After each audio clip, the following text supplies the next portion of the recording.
I'm sorry I'm late. I just got back from the Dementia Education Conference in Culpeper. They had a lot of excellent information. This doctor, he even brought actual brains. Say, how come you guys aren't at Dad's doctor appointment today? Well, Dad said he wasn't feeling well and he didn't get ready, and so we just couldn't take him today. You always do this. I don't feel like I can count on you to do anything. I'm just frustrated. It's not my fault. You scheduled the appointment, and it's not the best time.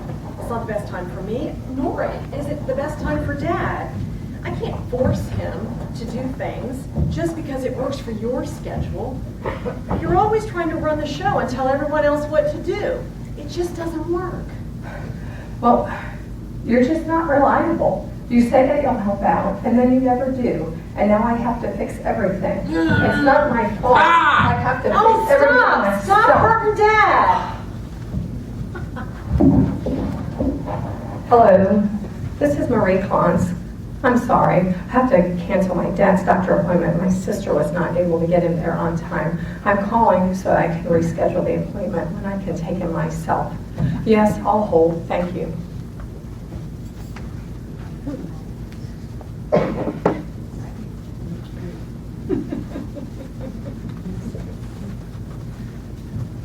I almost got my shoe on.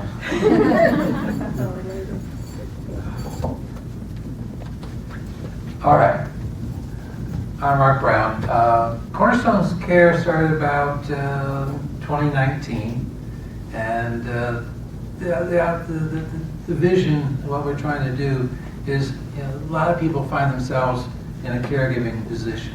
Now, it might be someone with dementia, it may be somebody that can't physically get around, or lots of reasons why you find yourself presenting care to another individual. And it can be a spouse, it can be a parent, it can be a brother or a sister, or it can be a neighbor. It's wherever it is. And so these are the people that kind of came to our attention as far as, can we help them out? Helping them out is friendly visits, calls, someone that can just sit in for a couple hours while you go to your own doctor's appointment. It can be education, classes. We do Powerful Tools for Caregivers class, which is 6 weekly classes, and where you learn to first, take care of yourself first, and then you can take care of the other person a little bit better. And so this is what we do. And then we had this last class, the people came and said, we don't want the class to end. And so we said, okay, let's do this. Let's have a support group. And we'll just continue the class as a support group. We were able to talk them down to about once a month. And and so we're doing that now as well. And Marie can tell you a little bit more about in the cases where we're doing the visitations and whatnot. What are we doing? So I'm the Family Community Support Coordinator. I work with Mark, the director, and we get referrals from the community, and I get to coordinate with the volunteers and the families and the communities, and we actually go into the home because these folks are isolated. It's hard to get out for many reasons. And when you're in someone's home, it's just really personal. We are not skilled. We don't do any hands-on medical. We don't take the place of any skilled services or ongoing services or anything like that. But we get to meet the caregiver and the care receiver where they are. It's individual. It's unique. We make relationships with these families, and we get to do what they want to do. The caregiver wants to tell their story. The care receiver wants to tell their story. The caregiver is exhausted. They're overwhelmed. Their job never ends. It doesn't start at 9 and end at 5. The job is just ongoing. And for a lot of reasons, just might not have a lot of support. And so they might need a break. It depends on what that break looks like. They might want to talk to us for a while. They might want to say, I want to be home, but I want to do the things I need to do at home that mom needs eyes on. Or the caregiver might say, I need a break, I need to get out, like to go do thus and such. And so we can stay with the care receiver at home so the caregiver can go out and get a break. Or it might be the opposite. The care receiver might want to be able to get out a little bit into the community. And so we can, if they're able, if they're physically able, we might could take them out into the community and give the caregiver a break. So we really try to listen to what it is that the families want and need, and then we try to honor that as best as we can. I could talk to you stories, for hours. All these things that we have talked about today, I feel like this is where the rubber meets the road. We're in the homes, we're doing the things that, that we've talked about. If you name it, we have done it. I've painted someone's fountain, lots of manicures, lots of meals together, meal preparation, puzzles. The other day, we were just at the library. So just really, what is the person able to do? What do they want to do? What do they need? What can I do to give that caregiver a break until they need to get back to the caregiving? We've sung carols in October because that's when the care receiver's family was gathered. So there we were. So it's a real honor and privilege to be invited into people's homes. We're one step removed. I'm not related to the family, so it's not as emotionally taxing for me. Like these two.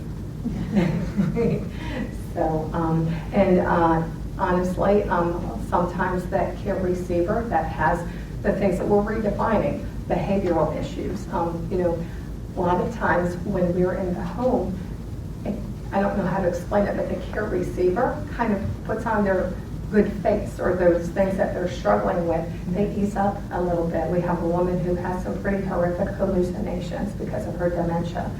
But when we come to visit, I'm sure Dr. Erovich can tell you why, but those rest for a while and we can have really nice conversations, and she's not yelling at her husband or accusing him of things anymore. He gets a break. It's exhausting being yelled at. She gets a break. It's exhausting for her to yell. So for whatever reason that is, everybody gets a break. So.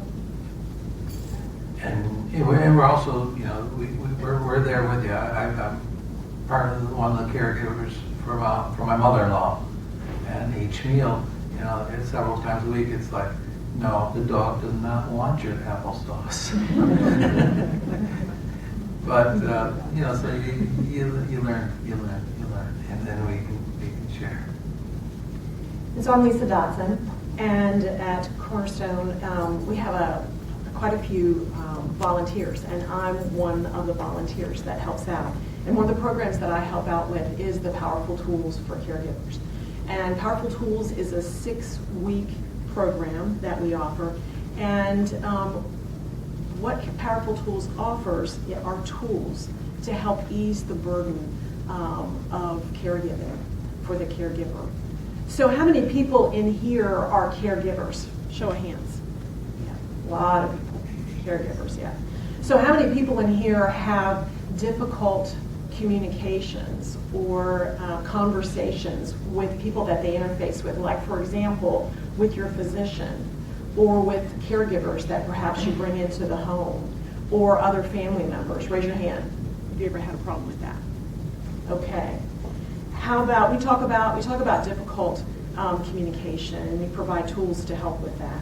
How about self-care? One of the things that happens with a caregiver is that they spend so much time focused on the care receiver that they don't care for themselves. And so we talk about things like exercise, and we talk and provide some tools for relaxation methods.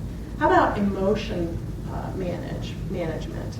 Things like guilt and anger and depression. How many people in here have dealt with their emotions in being a caregiver? It's hard. It's hard sometimes, isn't it? We talk about that. and provide some tools for managing your emotions and acknowledge that we all have those emotions. How about self-confidence? That's another one that we spend a lot of time on and provide tools for. And coping, just coping with the everyday caregiving of another individual that can be difficult. And then we also provide community resources. And so that you don't feel like you're so alone. We actually have folks here today that have just gone through our last session of powerful tools. And I absolutely know, put your hands up again if you would. I know that they would answer any questions if you're interested in the program that you might have. It's a great program, and I strongly encourage you to consider it. That's something that you might need. And you can get more information from the Cornerstone website or from one of the three of us as well. Yeah, there's a couple of handouts back there as well. Each week, we provide new tools to put into your little toolbox to kind of help you in your caregiving. And at the very end, here we're getting ready to do the final skit that's going to show you one of the tools that we use. So we're going to redo the skit. I was nervous the first time and I forgot half of the things I was supposed to say, but I still think you'll get the idea. So we're going to do it again and just ask that you compare the first from the second. And so we'll know the comparison. These are some of the tools that we teach during these classes. Okay, so here we go.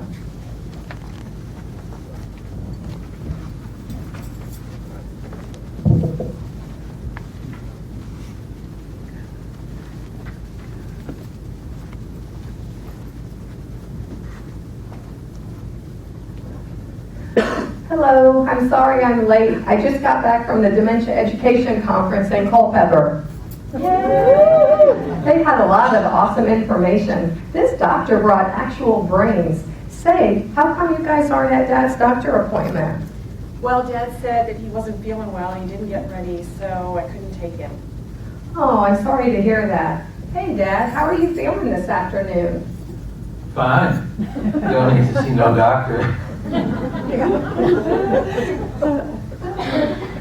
Hey, I'm wondering if you have a couple of minutes to chat before you have to go. Oh yeah, I sure do. I've got about 10 minutes. Dad, we gotta get you a long-handled shoehorn. Hey, Dad, I'll be right back.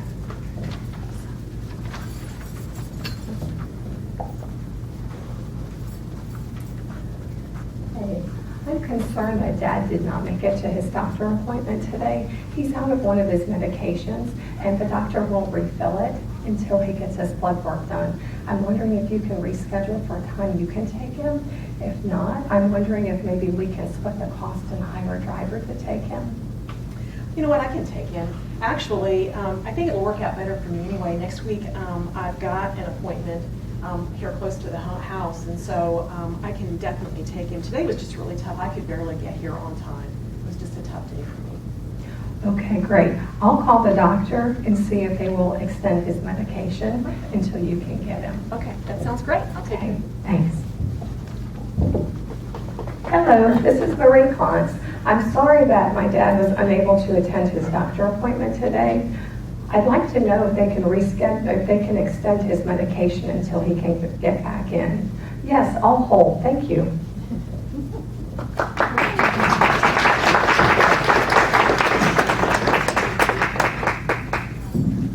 What are these people? Are they going to They're friends of ours, Dad. You remember? They're our friends. I'm going to stay overnight? No, they're not.